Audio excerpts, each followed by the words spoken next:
Hello everyone, अभी हम start कर रहे हैं chapter number 13 health safety and security at work place.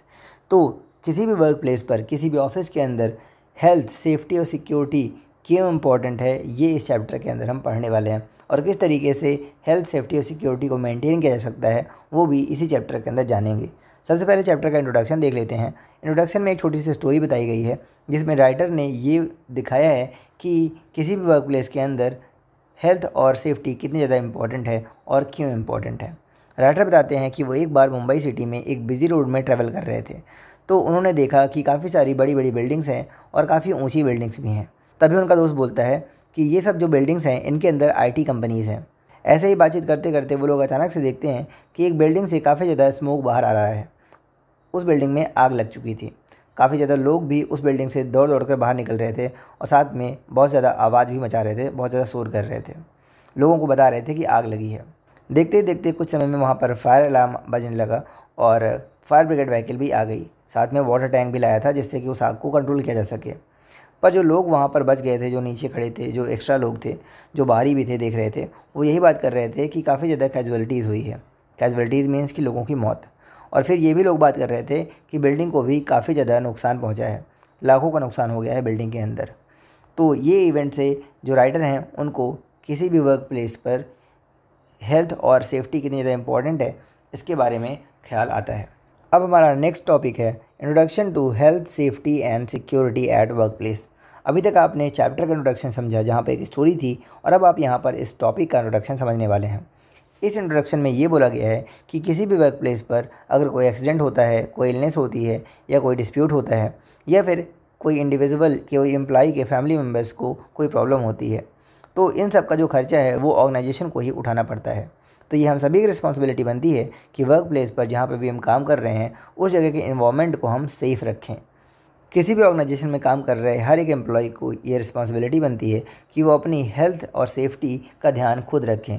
इसके लिए वो सेफ्टी ऑफिसर या फिर मैनेजमेंट पे डिपेंड नहीं रह सकते हैं। अब हमारा नेक्स्ट टॉपिक है हेल्थ। हेल्थ क्या होता है? तो किसी भी एम्प्लॉय की फ़िज़िकल, मेंटल और सोशल वेलबींग को हेल्थ बोलते हैं।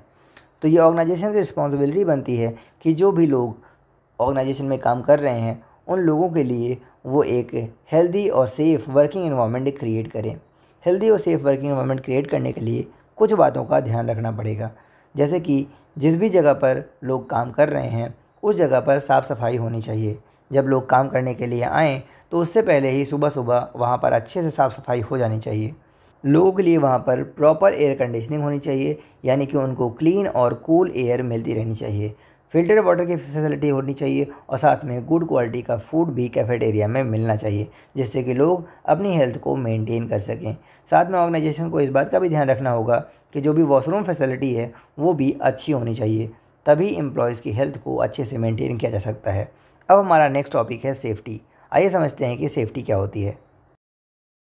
किसी भी ऑर्गेनाइजेशन का जो वर्किंग एनवायरनमेंट है वो सेफ़ होना चाहिए।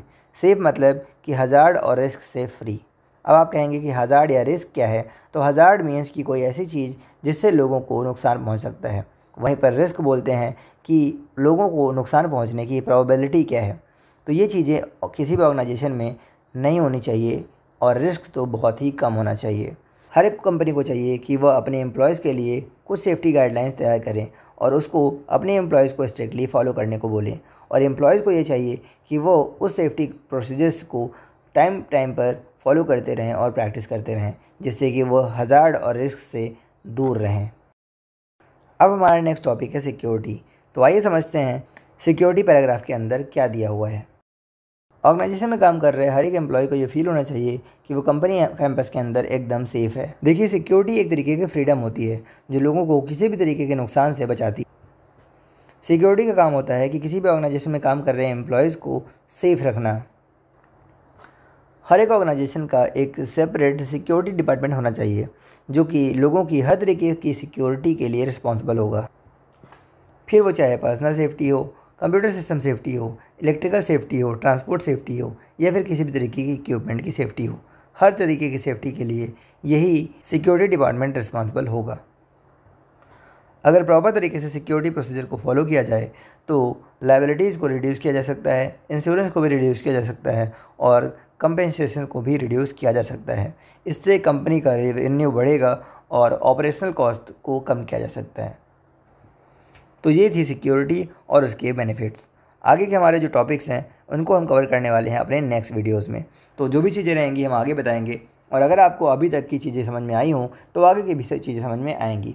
इसलिए आप चैनल को सब्सक्राइब कर लीजिएगा, क्योंकि पता नहीं कब वीडियो आए और आपको मिलेगी कि नहीं मिलेगी इसकी भी कोई गारंटी नहीं है।